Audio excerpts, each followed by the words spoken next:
Greetings. Last word on the beautiful soul. So this is the fifth one in the series, in the whole phenomenology of mind. So this is a really interesting digression. So we spoke about Rousseau and about his confusing idea of the beautiful soul. So the extraordinary real life character that Rousseau based Julie upon was Eloise.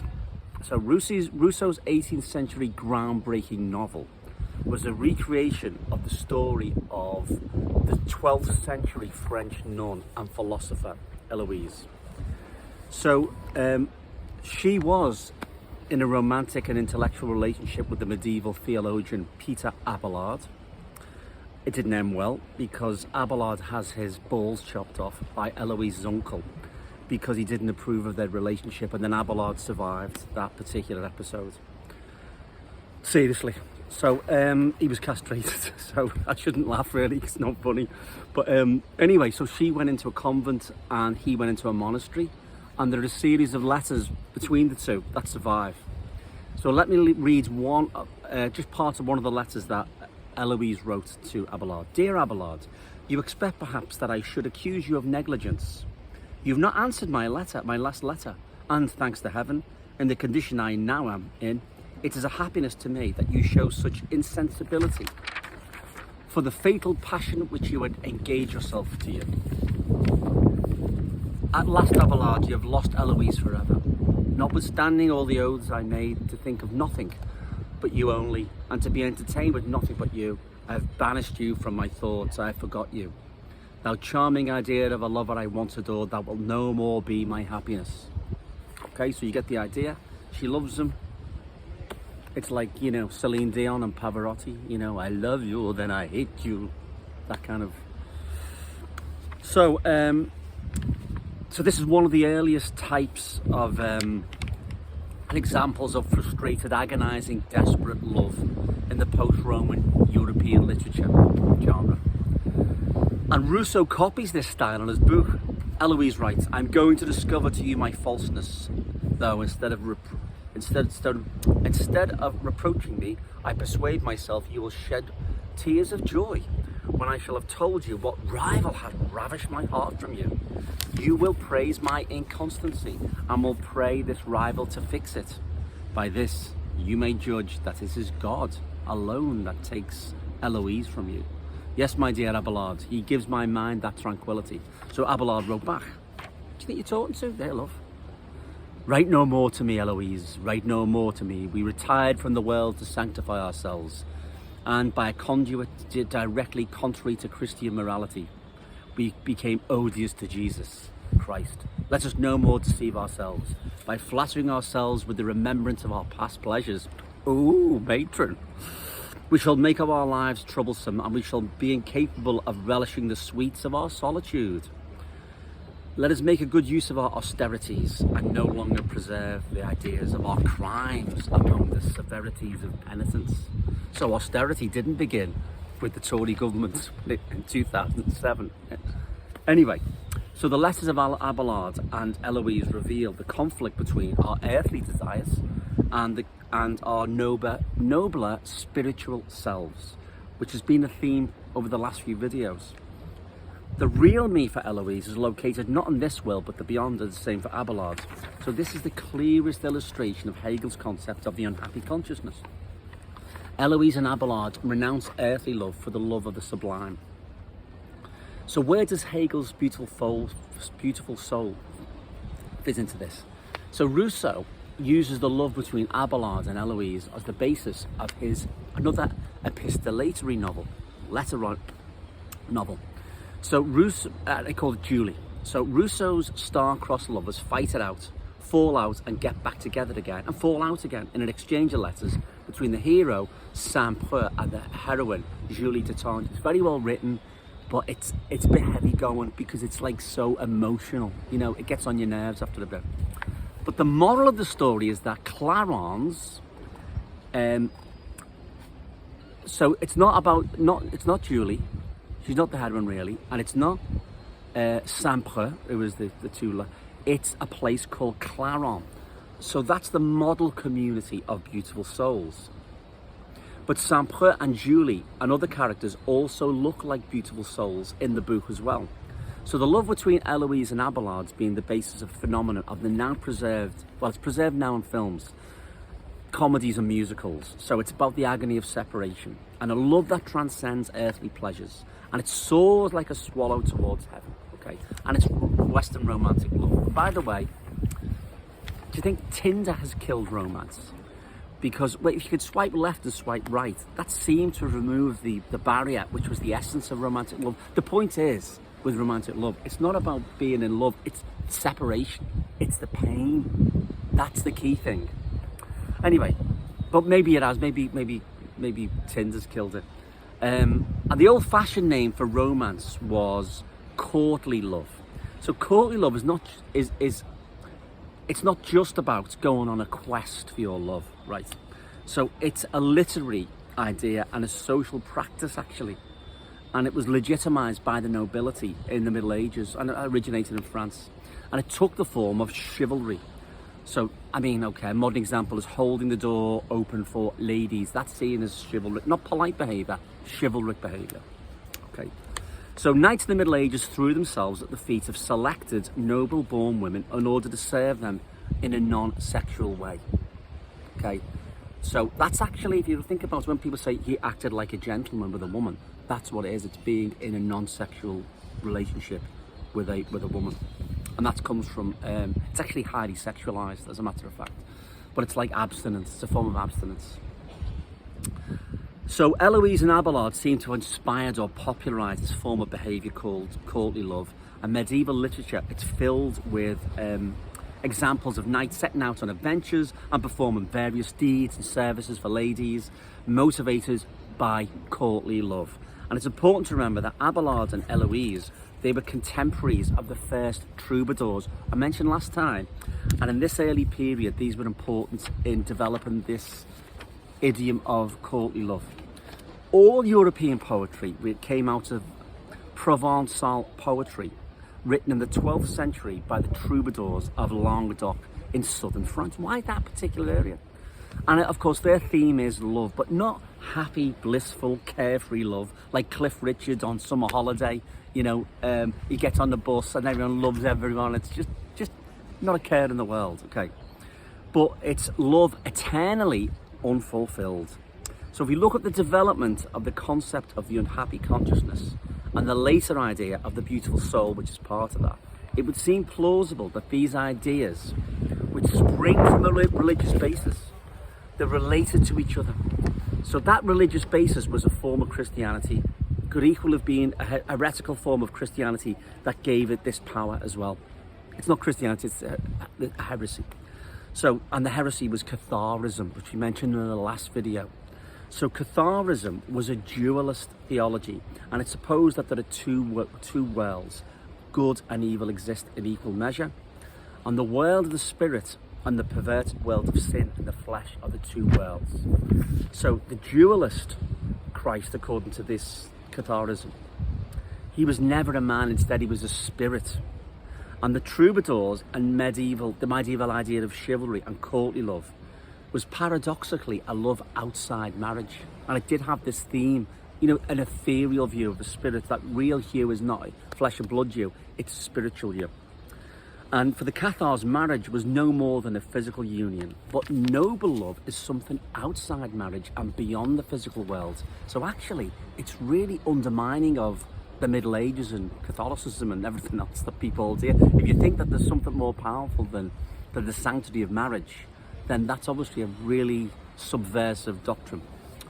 So, but there's a big but in this, because the love of the troubadours also implies chastity. So it's higher than marriage, but at the same time it's chaste. It's got to be chaste. You cannot kiss and tell. You can't even kiss. You can't even think about kissing. You've got to just think about loving someone from afar. So Denis de Rougemont's book, Love in the Western World, seems to have fallen out of fashion. But to me, there is definitely something in his idea that the Cathar heresy in the south of France was related to the emergence of the troubadour phenomenon. they are concurrent. And even if the troubadours weren't exactly, and people have dissed this, by the way, but the point is, even if the troubadours weren't exactly the Cathar priesthood reinventing themselves and gone underground, then surely their poetry and ideas of the Cathars, not their poetry, but their ideas surely influenced the Cathar poets and the troubadour concept. They must have, because they were contemporaneous.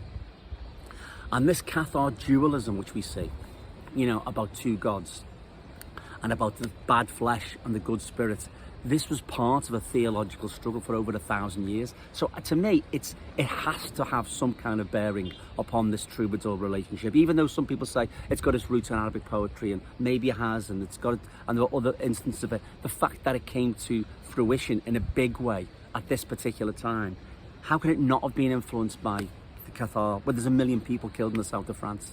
Anyway, so here's an example from an early troubadour, Bernard de Ventadorn. So it's called The Skylark. So let me just read this book. I'll try and do it in a mournful voice. I marvel that desire does not consume away this heart of mine. Alas, I thought I'd grown so wise in love. I had so much to learn. I can't control this love that flies. To her who pays no love return, I now she steals through love's sweet theft, my heart, myself, my world entire. She steals herself and I am left only this longing and desire. Losing control, I've lost all right to rule my life's her prize. Since she, my lady, shows no care to earn my thanks nor pay love's rights. Since she'll not hear my constant prayer, my love yields her no delights. I say no more, I silent go. She gives me death, let death reply. Heavy. Robbie Williams. So when I'm lying in my bed, thoughts running through my head, and I feel that love is dead, I'm loving angels instead, and through it all, yeah, you know that one? Thing is, the two of them are related. So the overwhelming power women had over the incredibly powerful class of medieval aristocracy and knights in this type of poetry, it didn't reflect the feudal world of Europe at all, in which women were completely subservient to men. But this idea puts them on a higher plane. So the troubadours weren't referring to any kind of love that existed in society, but why was this poetry so powerful? If there's no physical connection with anything, there's no connection with class society, why was the troubadour poetry, why did it influence everything subsequently? So it had to be rooted in something in that world. Okay, and they must have been talking about, where are they talking about? So what they're talking about is religion. So it's a substitute form for religion. It's love masquerading, it's religion, love of God masquerading as a woman. So according to, and this is, I think the theology explains it a bit more. By the way, the Robbie Williams puppet, that's, if you think about it, I'm loving angels instead, and it could have been written by what's his name? It could have been written by Bernard de Ventadorn, The Skylark, isn't it? The Skylark is a bit better than Robbie Williams, got to admit. So, according to Cathar theology, the devil tempted our original souls, or angels, to go down to earth, to choose good and evil, and tempted them with, what? A woman of dazzling beauty, who inflamed them with desire. So you've got the angels in heaven, and the devil gets a gorgeous woman and says, come down to earth with me, and all the angels leave with him. The devil left heaven with the woman, descended from the spirit into matter, so they descended from, the beyond, and then they'd go down to the earth. So the angel souls followed the devil and the dazzling woman, and they were trapped in material bodies. A soul is therefore a prisoner of a body. So when St. Paul speaks of the flesh, he means everything. He just means the body, he means the mind, the faculties, desires, and also therefore the soul. But the Cathar heresy and courtly love of the troubadour poetry, that emerges at the same time and in the same place. So there must be an association between the two in my book.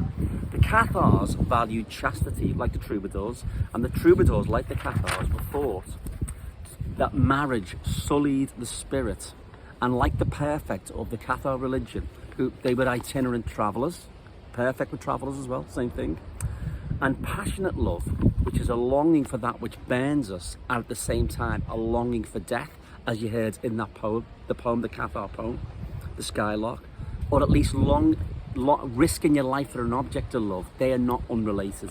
So passionate love and risking death are two very similar themes. So why does humanity since the 12th century want to suffer from passion in this way? To feel so love sick? So look, all literature, everything is based on it. Tristan and Isolde, Romeo and Juliet, it's all there. What's that about? That you'll kill yourself? You know, Juliet's killing herself because he's dead. I mean, okay, I'm still talking about that. It's not. So it's a puzzle, and people do it. Not we all do it, but it's so common that people do go to all kinds of extremes. Anyway, but what shows, we've got a secret preference for what is unhappy. Yeah, an unhappy consciousness. So although we've moved beyond the unhappy consciousness, it's still there. So people like being miserable. What do people do if there's a breakup in a relationship? First thing they do, they put on something miserable to make themselves more miserable. They don't put on a happy song, do they? They don't stick on, happiness. No, they put on the worst song they could possibly find to stay in that mood of unhappiness. So we think that love and suffering in particular over love, is a privileged way of understanding and relating to the world. So that's why you want to put on the Miserable album, because you think it's a special way. You are feeling the world in a way. You're getting insight beyond the world, into a world beyond, special world, and nothing feels like it. And actually, unless there's a hindrance to love, there's no romance. So the argument is that love in the Western world, he says, that heresy transformed itself by becoming a man worshipping God through a woman. Tristan and Isolde love not in an earthly way, but in something that is more real than the world. So if we were to psychoanalyze, we'd say that it was pathological and dangerous. So if we look at so if you go for the gym, they'll say, you need to do this, and you go on a program, wouldn't you? You'd have like 12 sessions with a psychologist to cure you, hopefully. So if we look at another dualistic religion, Gnosticism, we see that it tries to access God mystically and not directly through text or rationality.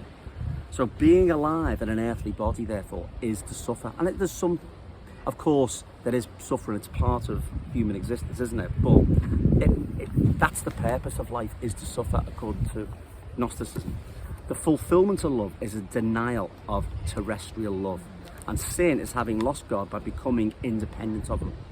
So divine love is the beginning of a new life in God. And the argument is that the Lady of Troubadour poetry, is a substitute and a metaphor for the Church of Love.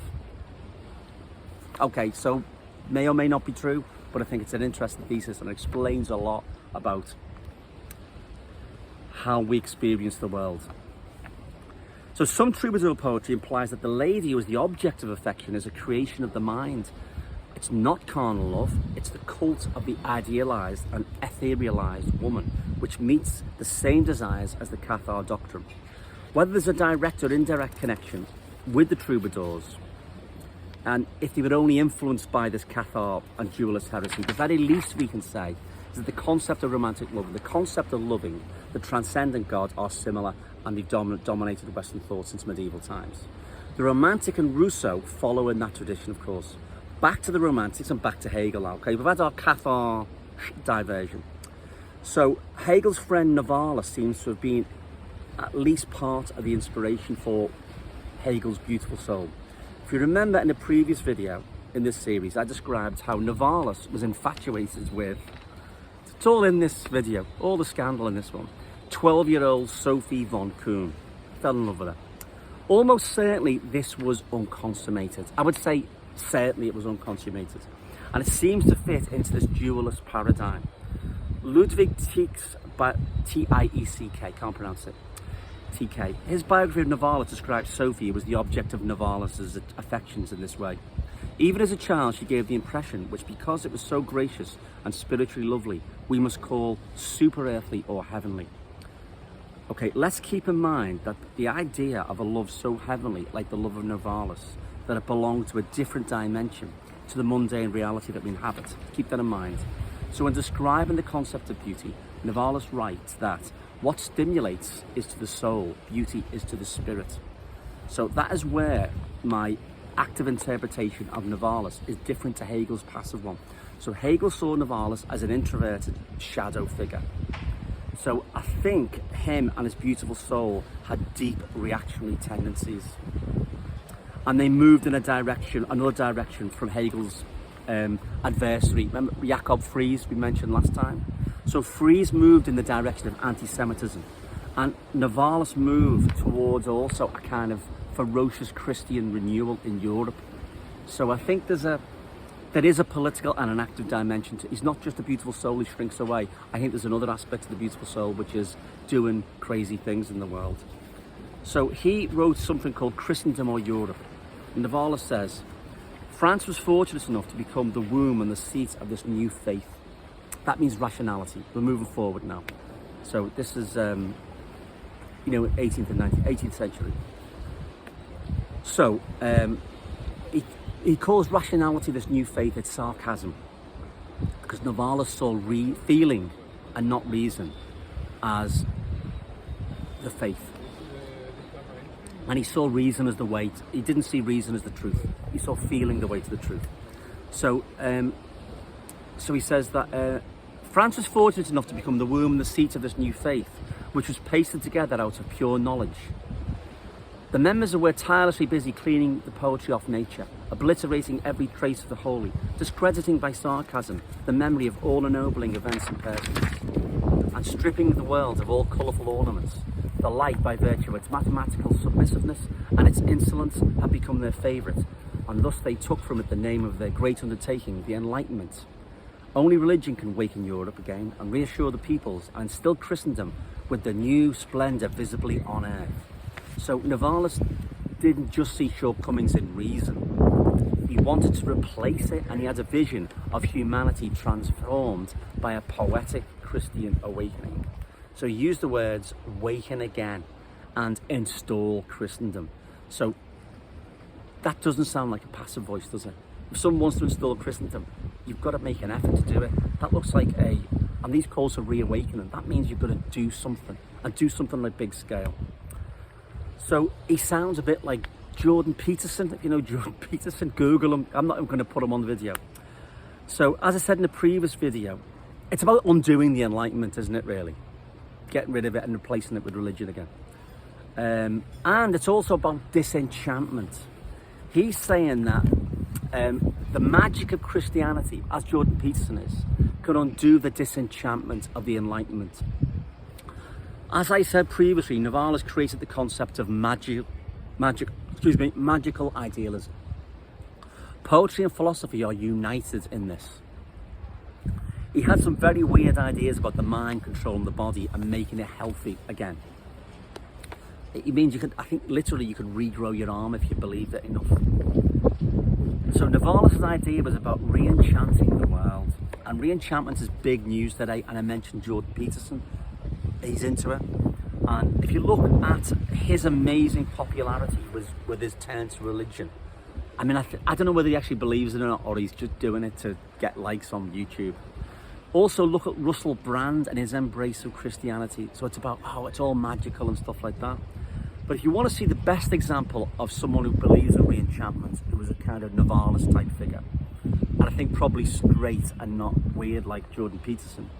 And people who think that Enlightenment has killed religion, and it's placed that it's got the new religious revival to challenge the Enlightenment and to re-enchant the world. The best person to look at is a guy called Jonathan Pageau, Pageau. Now he's got a much more likable and palatable version of Christian re-enchantment, but it's still political reaction. And where'd you go, and how'd you get the kingdom of heaven on earth? If you think about it, they believe, and not just a kingdom because we're going to do it practically, but through re-enchantment. How are you going to re-enchant? It's such a bizarre political idea, re-enchanting the world. And it leads to some extremely reactionary tendencies. So you end up with Russell Brand, Jordan Peterson, these people appeared on the same podcasts, and it looks, maybe it is insincere, but people are buying it, people are believing in it. And I think that's why this video in particular, it is important to look at the past parallels.